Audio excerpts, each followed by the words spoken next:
محمودا الذي وعده والإسلام دينا ومحمد صلى الله عليه وسلم والمعافاة الدائمة في الدنيا والآخرة. الحمد لله وكفى وسلام على عباده الذين اصطفى. أما بعد.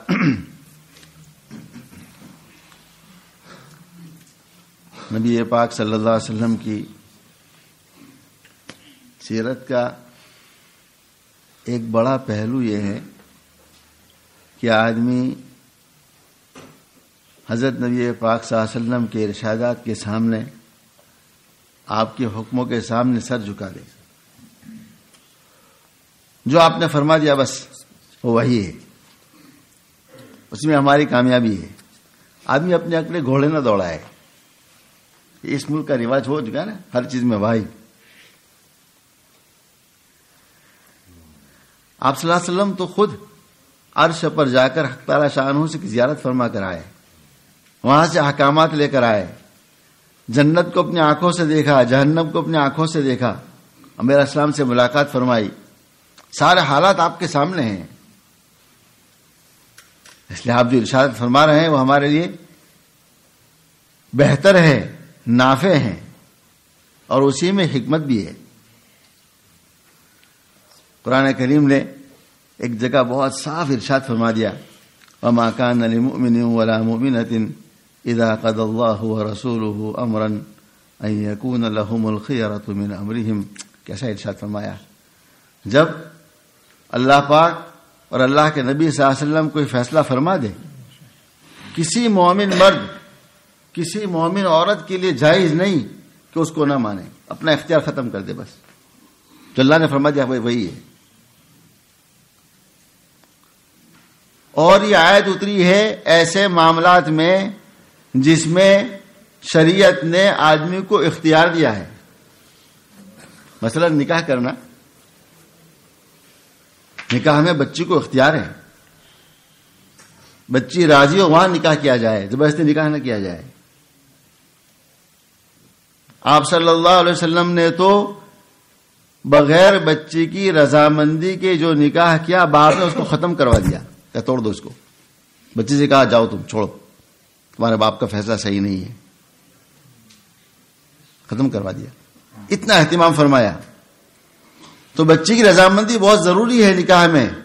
لیکن یہاں ایسا مسئلہ ہے کہ اللہ کے نبی صلی اللہ علیہ وسلم کوئی فیصلہ فرما دے، اب بچی کو بھی اختیار نہیں، ختم ہو گیا.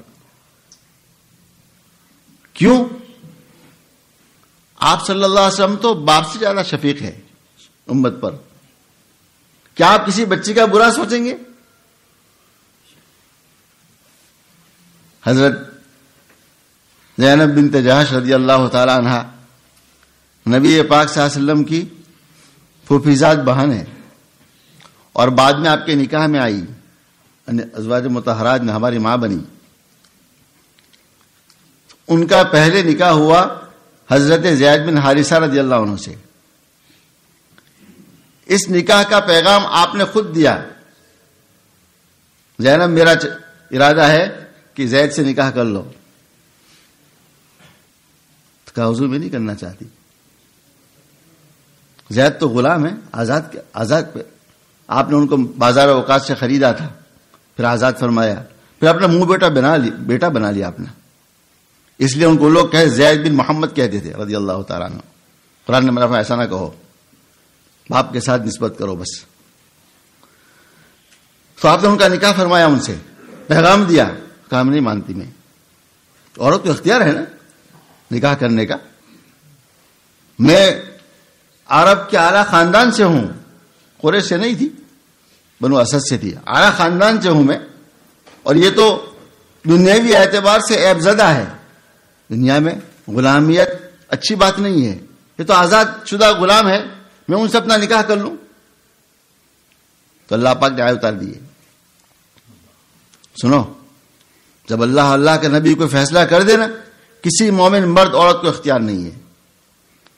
یہ آیت اتری نا، فوراً سر تسلیم خم کہ حضور میں تیار ہوں صلی اللہ علیہ وسلم. اللہ کا حکم آ گیا.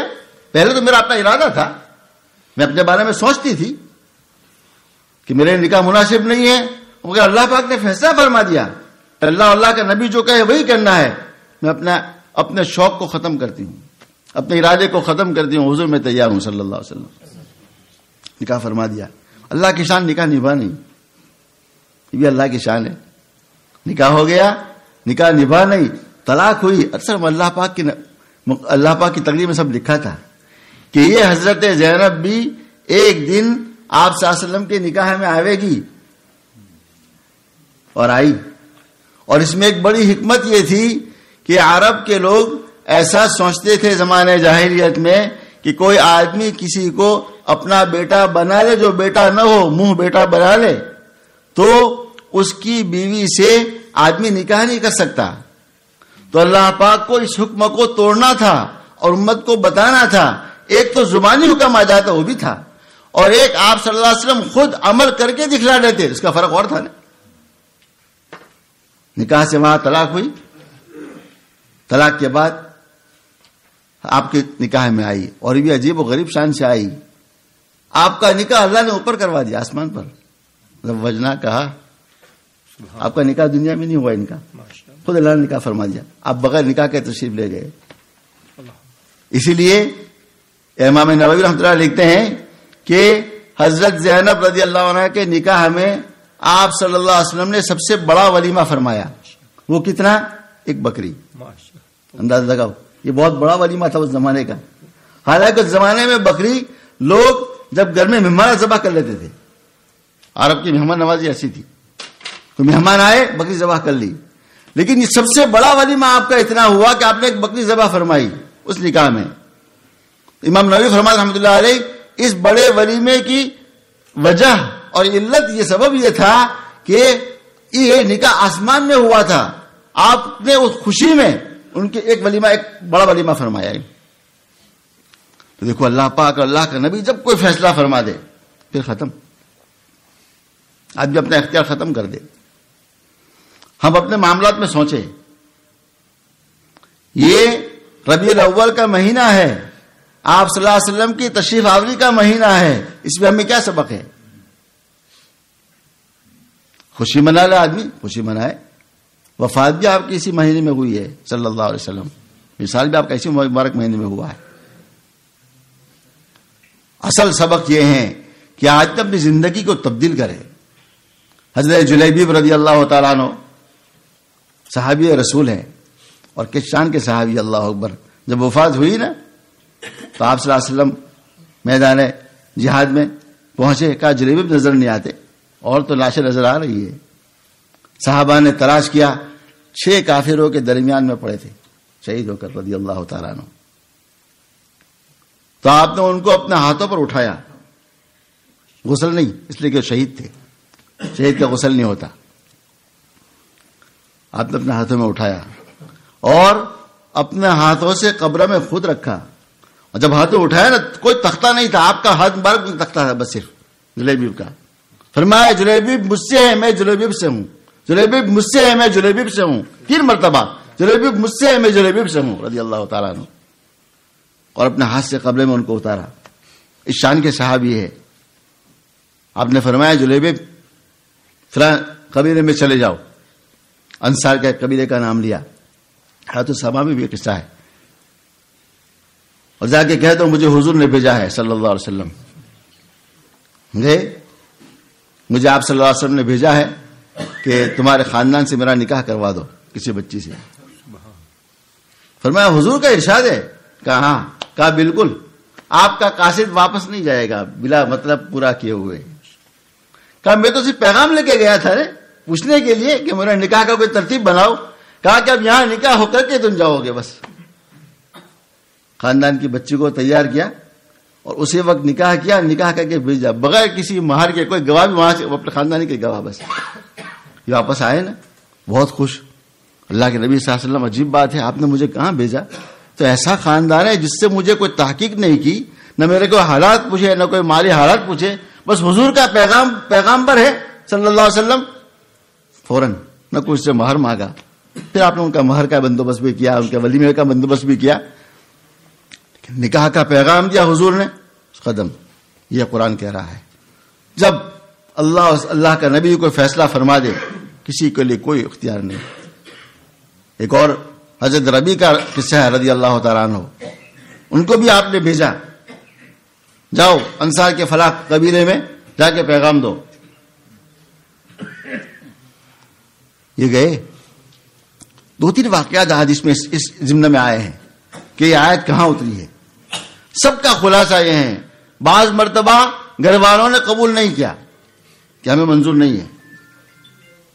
ایک پیغام بھیجا آپ نے تو گھر والے کہنے لگے ہم تو انتظار کر رہے تھے کہ آپ صلی اللہ علیہ وسلم کا پیغام آئے گا, ہم تو آپ سے نکاح کروانا چاہتے تھے سر اپنی بچے کا. اور علماء لکھتے ہیں انصار کا یہ طریقہ رہا کہ انصار میں جب کسی کا انتقال ہو جاتا تو حضرات انصار اپنی بیٹی کو یا بیوی کو جو وہاں ہوتی زندہ بیوہ, ان کا نکاح نہیں کرواتے, جلدی انتظار کرتے شاید آپ صلی اللہ علیہ وسلم کا پیغام آ جائے. پھر آپ کی طرف سے ہو جاتا کہ مجھے پیغام نہیں دینا ہے, پھر نکاح فرماتے. اتنا خیال تھا آپ صلی اللہ علیہ وسلم کا, اتنی محبت تھی. تو آپ نے کئی مرتبہ صحابہ کو بھیجا, بعد مطلب گھر نکاح کر دیا, ہم وہ نکاح کروانا نہیں چاہتے اپنی حکمت مصلحت سے. لیکن جب یہ آیت اتری گئی, قرآن کا یہ حکم آ گیا, اس کے بعد کوئی ریکارڈ نہیں کہ صحابہ میں سے کسی نے انکار کر دیا ہو. حضرت قصے میں تو ایسا بھی ہے نا کہ ماں باپ نے کہا ہم تم سے نکاح کروانا نہیں چاہتے. ایک قصے میں, ایک روایت میں ایسا ہے ہم تم سے نکاح کروانا نہیں چاہتے. بیٹی نے کہا کہ تم کس کا انکار کر رہے ہو, حضور کا ارشاد ہے صلی اللہ علیہ وسلم. اب دیکھو ماں باپ منع کر رہے ہیں, بیٹی اندر سے کہہ رہی ہے تم کس کو واپس بھیج رہے ہو, میرے نبی کا ارشاد ہے, ان کا بھیجا ہوا ہے, میں تیار ہوں, مجھے اپنے نبی کے حوالے کر دو, میرا نبی مجھے ضائع نہیں کرے گا صلی اللہ علیہ وسلم. جب صحابی آئے نا والد کہ ہمارے اعظم کا بیٹی نے یہ کہا ہے, تو آپ نے دعا دی, اے اللہ اس بچی کو خیر و برکت سے بھر دے. راوی فرماتے ہیں مدینہ میں کوئی گھر ایسا نہیں تھا ان کے دور میں کہ سب سے برکت اس گھر میں نہ ہوئی ہو. اس بچی کے پاس خوب خرچ کرنے والا کے راستے میں, خوب اللہ مال دیا. حضور کی جو دعا تھی صلی اللہ علیہ وسلم. بہرحال یہ میرے دوستوں ربیع الاول کا مہینہ ہے, یا آخری جمعہ ہے اس کا. آپ صلی اللہ علیہ وسلم کی سیرت کو ہمیں خوب پڑھنا چاہیے, خوب پڑھنا چاہیے. بہت افسوس ہے ہمیں, ہم سب کو, کہ ہم حضور کی سیرت نہیں پڑھتے صلی اللہ علیہ وسلم. واہیات پتہ نہیں کیا کیا. مولانا عبدالرحیم صاحب اس دن کہہ رہے تھے نا کہ ایک بچے کو پوچھا تو 18 گھنٹے انٹرنیٹ پر, فون پر, 18 گھنٹے دن میں سے. کہاں ہمارا وقت ضائع ہو رہا ہے؟ مسلمانوں کا وقت کہاں ضائع ہو رہا ہے؟ اپنے پاس کوئی کتاب رکھ لو سیرت کی, ضرور مطالعہ کرو. آپ صلی اللہ علیہ وسلم کی تاریخ پڑھو نا. آپ صلی اللہ علیہ وسلم کہاں پیدا ہوئے, کیسے پیدا ہوئے, آپ کے معجزات کیا ہے, آپ کے اخلاق کیا ہے, آپ کی سنتیں کیا ہے, آپ کے طور و طریق کیا ہے. مسلمان حضور کی سنت نہیں پڑھتا. کیسی محبت ہے ہمیں محبت کا دعویٰ بھی ہے, ہمیں محبت آپ ساتھ ہے, ہر ایک کو محبت, کوئی شک نہیں. مسلمان کتنا گیا گزرا کیوں نہ ہوگا, اس کے دل میں آپ صلی اللہ علیہ وسلم کی محبت ضرور ہوگی. یہ فطری چیز ہے, فطری چیز ہے, محبت ضرور ہوگی. لیکن ایک محبت کا معیار ہونا چاہیے نا. محبت کا ایک معیار وہ ہے کہ آپ کی کوئی سنت نہ چھوٹے, کوئی آپ کا طریقہ ہم سے نہ چھوٹے. درود شریف ہم کتنا پڑھتے ہیں روزانہ, کتنا پڑھتے ہیں ہم؟ بہت مشکل سے کبھی کوئی 100 توفیق, کسی کو 100 توفیق, کسی کو 200 توفیق ہو گئے. درود شریف کی کثرت کرو, کثرت. اور ایک بات اور بھی سن لو, دیکھو ہمارے بعض لوگ درود شریف پڑھتے ہیں, درود شریف کے وہ سیگے پڑھتے ہیں جس کا پڑھنا جائز نہیں. بعض سیگوں میں درود شریف کے ایسے بنائے ہیں لوگ جس میں کفریہ الفاظ ہے, شرکیہ الفاظ ہے. درود شریف وہ پڑھنا چاہیے جو حدیث سے ثابت ہو, خود آپ کی زبان سے نکلا ہے, اس میں برکت اور ہوگی نا. میرا بنایا وہ اور ہے, حضور کا بنایا اور ہے صلی اللہ علیہ وسلم. درود شریف وہ پڑھے جو آپ صلی اللہ علیہ وسلم سے منقول ہے. اور پہلے بھی میں نے عرض کیا ایک مرتبہ, ہمارے مولانا اسلام الحق صاحب رحمۃ اللہ علیہ, مولانا ابوی صاحب کے والد, انہوں نے درود شریف کی کتاب لکھی ہے, 100 درود جمع کیے اس میں, سارے احادیث سے, کوئی ادھر سب درود شریف جو احادیث سے منقول ہے بس. تو اس کو آج کل ہمارے مولانا سلیم دھرا صاحب نے چھاپ دیا ہے منزل میں, یعنی سنیچر کو ایک منزل پڑھ لو, اتوار کو ایک, ہفتے میں پورا کر لو. 100 درود شریف ہے, 2 منٹ کا کام ہے, 2-3 منٹ کا روزانہ پڑھ لے نا آدمی. تو آدمی ہفتے میں 100 درود پڑھ لے گا, وہ جو احادیث میں منقول ہے اس کے انوارات اور ہے, اس کی برکتیں اور ہے. اللہ تعالی ہم سب کو عمل کی توفیق عطا فرما دے. سبحان اللہ بحمدہ سبحانک اللہم وبحمدک نشہد ان لا الہ الا انت نستغفرک.